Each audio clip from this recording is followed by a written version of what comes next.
అర్చకుల కంటే ముందే శ్రీవారిని దర్శించుకునే ఆ ఒక్క వ్యక్తి ఎవరు? ప్రతిరోజు ఉదయం దేవాలయం తలుపులు తెరిచేటప్పుడు అక్కడ ఏం జరుగుతుందో మీకు తెలుసా?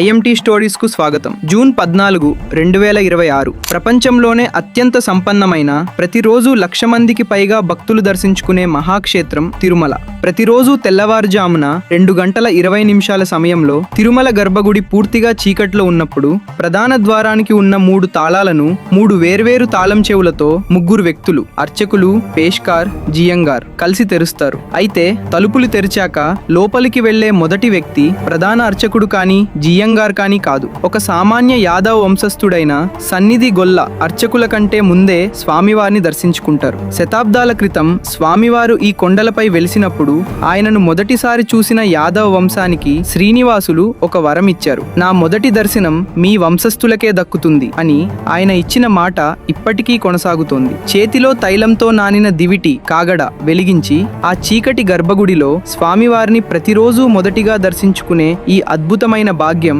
సన్నిధి గొల్లదే. ఇలాంటి మరిన్ని విశేషాల కోసం ఇట్స్ మై తిరుపతిని ఫాలో చేయండి.